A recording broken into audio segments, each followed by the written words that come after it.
and they understand the power of those kids not surrendering. They understand if those kids don't surrender, Beijing is going to fall. In the fight against the Chinese Communist Party, it's the ruling government of the biggest country in the world versus Hong Kong's teenagers. They have sacrificed a normal youth to fight for the freedom of Hong Kong, and since the start of the anti-extradition protests, they have suffered tremendously. Arrests, tear gas, live bullets, sexual harassment, and rape. 8,001 have been arrested due to anti-extradition protests. Among them, 3,286 were students, 41% of the total arrests, per Kristi Chan, Commissioner of the Police of the Hong Kong Police Force. He's also revealed that the number of arrests of secondary students has surpassed that of university students. The South Morning China Post reported that Hong Kong police made 8,981 arrests between June 9, 2019 and May 29, 2020 in connection with the protests. Among those arrested, 1,707 were under the age of 18, including 1,602 secondary students and 8 primary school pupils. Another 5,640 arrestees were between the ages of 18 and 30 years old. Here are some of the most prominent stories of what has been sacrificed by young Hong Kong protesters. 18-year-old high school student Tai Chi Kin was shot at close range in his left chest when he ran towards the police with only a plastic tube and a shield. Tong's classmates described him as a hero. He was willing to sacrifice himself to protect a fellow protester from police. Tai was trying to protect his teammate who was sandwiched by 5 cops. Tong faced charges of rioting and assaulting police. He was released on bail and the case is still ongoing. Rioting, one of his charges, carries a maximum sentence of 10 years in prison. Tong was the first demonstrator to be shot by the police with a live bullet. 2 more activists, aged 14 and 21, were shot on separate occasions after him.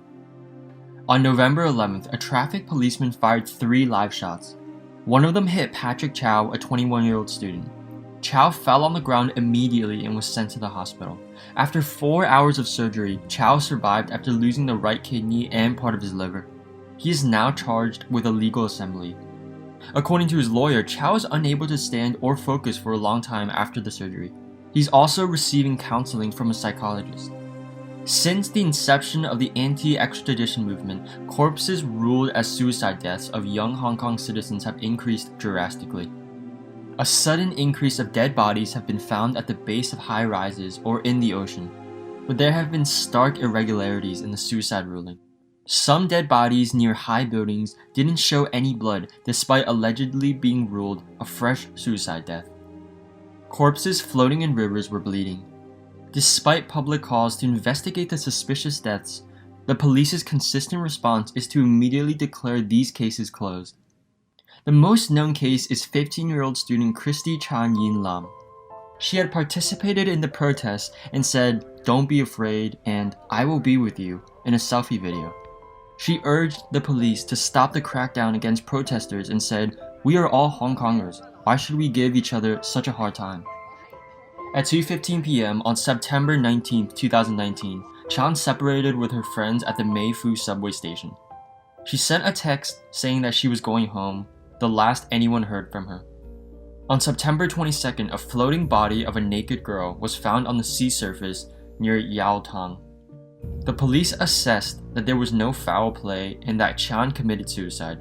Her classmates questioned that because Chan was a swimmer and had received diving training. Dr. Philip S.L. Bay, a renowned forensic pathologist who has had 13 years of experience in the forensic pathology service at the Department of Health, before joining the Department of Pathology at the University of Hong Kong in 1995 as a clinical lecturer, said that a naked corpse would be rare except for rape cases. Why would Chan take off all of her clothes and kill herself? What happened before her death? Strangely, on October 17, 2019, pro-CCP Hong Kong TV station, TVB, broadcasted an interview with Chan's mother. The woman asserted that Chan killed herself and claimed that Chan had a mental disorder. In the interview, the woman was blurred. Ji-Ming, the social worker who helped Chan's family put up messages to ask for Chan's whereabouts, said he had met with Chan's mother and that the woman in the TVB program was definitely not the mother. KBS in South Korea also interviewed a good friend of Chan's. She also asserted that the figure and voice of the woman was very different from the mother she'd seen visit their school. Many suspect that Chan's mother is missing as well. Simon Chung, a former British consulate staff member, was arrested in Hong Kong and tortured in China for intelligence on the Hong Kong protests. 我可以同大家講，我係喺香港西九龍嘅高鐵站被截停嘅。咁做完呢啲，咁佢就即刻咧就將我放咗喺一個審訊室，而嗰個審訊室咧係比起一啲法治文明國家係唔同標準。例如個審訊室入邊咧係一個籠喺入邊嘅，而嗰個鐵籠入邊咧係一張我哋叫老虎椅嘅嘢，就係一張鐵凳。咁你坐咗喺上面嘅時候咧，就有一個喺肚腩度就有一個巴嘅，咁就可以將你扣起佢。咁個巴上面咧就有個凹陷，你戴住手扣咧就可以將你嘅手咧扣住咗喺嗰個巴上面，你係完全喐唔到啦。咁你腳嗰邊咧亦都係可以扣起佢嘅。咁嗰班審訊人員咧就係喺嗰個籠出面去進行審訊。當我準備離開呢個聯合辦案中心嘅時候咧，我就見到一個大概15、16歲好年輕嘅女仔，正在啱啱入嚟。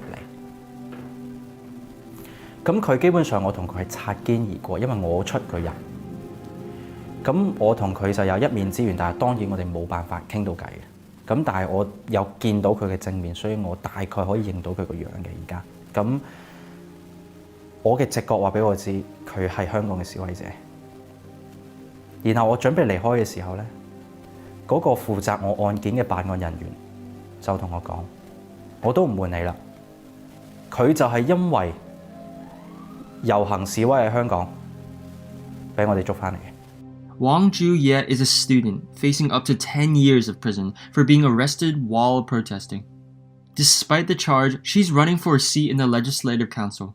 She spent a few months in fear and doing nothing at home, just waiting for her case to progress. Eventually, she decided that she couldn't settle at doing nothing and she decided to run for election. 就咁等待判刑或者等待上庭嘅時候，其實我係咪就係真係甘心就咁樣乜嘢都唔做，然後由住即係由香港就咁一路變差落去，然後咁樣望住個情況變差，然後就咁喺度等呢？咁我又發現自己原來唔甘心咁樣做喎。咁既然係咁，既然寧願即係就咁俾絕望叫做將你成個人困住喺屋企，乜嘢都做唔到嘅時候，反而會唔會係藉住呢一個嗰種，即係藉住嗰一種不甘，或者對於政權將你判咗呢啲咁樣嘅一個，即係話你哋暴徒呢一種嘅憤怒，反而轉化為力量去做多啲嘢。咁所以就其實都係，我都係最近可能都係喺3月嘅時候先至開始諗會唔會即係會唔會參加選舉咁樣嘅，係啦。I have nothing to lose, she said. 我咁啱就係97年嘅9月先至出生，咁就冇經歷過英國殖民期時代啦。咁但係就咁啱就係即係同香港一齊長大咁樣，你當0歲到而家22歲、23歲咁樣。咁但係亦都好有啲悲哀，就係即係同時間就好似我一路成長，就一路見證住香港越嚟越走向下坡咁樣。咁所以我覺得其實呢個反送中運動其實都代表住其實要去即係去反抗或者去叫做一場所謂時代革命呢樣嘢，其實都已經係我哋呢一代一個叫做與生俱來嘅一個責任或者命運咯。其實係有少少係真係冇得，唔係話我哋想唔想避開定乜嘢，其實佢就真係因為就係呢個時代要發生嘅嘢咁樣。